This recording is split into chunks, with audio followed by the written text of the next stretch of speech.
And now, an interview with a hot girl who does stuff on the internet. This is a hot chick that does stuff online.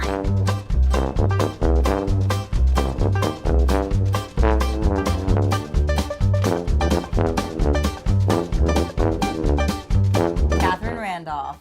Did this. Nothing to wear. Kat, can you tell us a little bit about the piece that we just saw?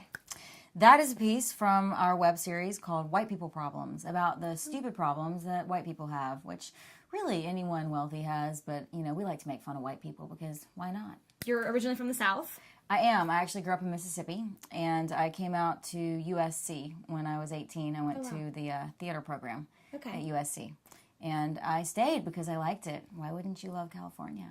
I mean, you direct, you produce, you have your own production company, but you first started as an actor. What sort of made you make the transition into that world? I'd always written screenplays and that kind of thing, and I'd always had the dream to have my own production company. And when I met my now husband a couple years ago, he had the same dream. So we decided, what the hell, let's just start doing this together.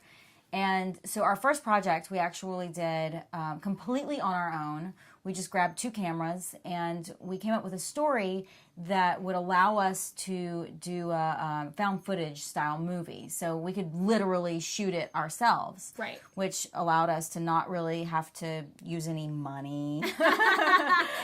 Always an important thing when making content. How much money is it going to cost? Our first feature film cost us very little money. I mean, we spent the most money on food and gasoline because we drove all the way from LA to Florida. So those are our biggest expenses. So we spent a couple months driving across the South in a beat-up Camaro that we bought for $400, which was our prop car. Wow. Picture car, yeah. Where do you find like a beat-up Camaro for $400?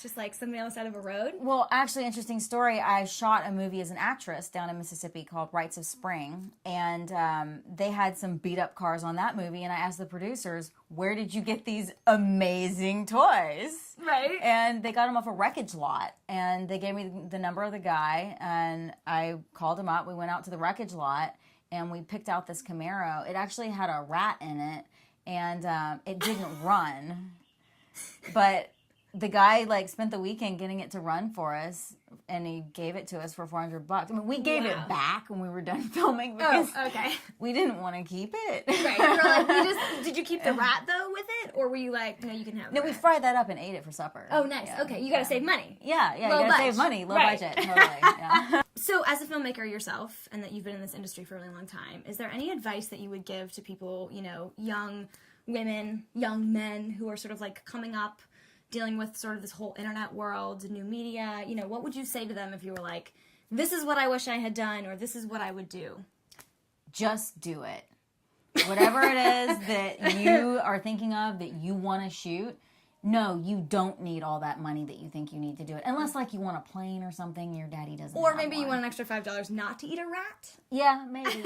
I mean, but you can always eat the rat. Right. So, you know, I think that the amazing thing about today is that with the little DSLRs that are available that you can, you know, beg off of your friends or borrow from them or steal from them and then replace it without their knowing. You really can shoot your own movie or your own web series. It's incredibly easy to do with audio equipment like the H4n Zoom. With all the Canon DSLRs, you really can do whatever you want. One of my favorite memories is the first night after our first day of shooting on American Joyride, our first movie. And we did it kind of the opposite way that people normally kind of work up to doing a feature by doing other stuff. We just dove right in and had never shot anything before we shot a feature. So after our first day of filming, and my husband and I wrote the thing and directed it, we're acting it, we're running camera, everything.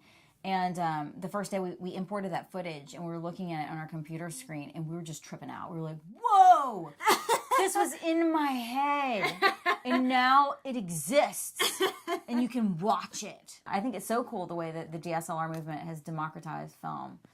There's no tastemakers anymore. Or there's so many tastemakers, it's more like lick makers.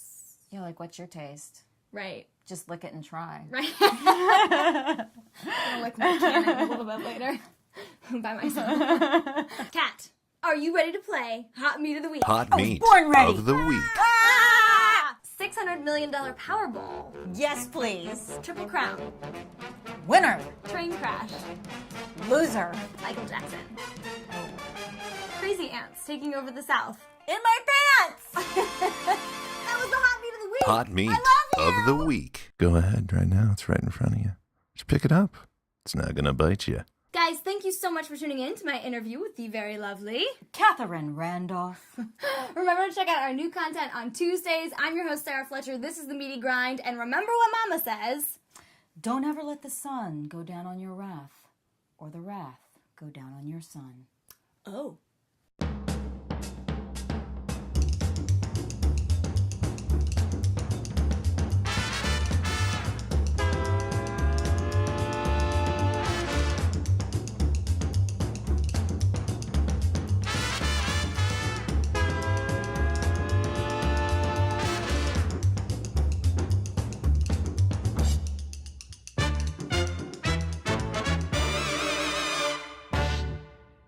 What's your favorite kind of meat?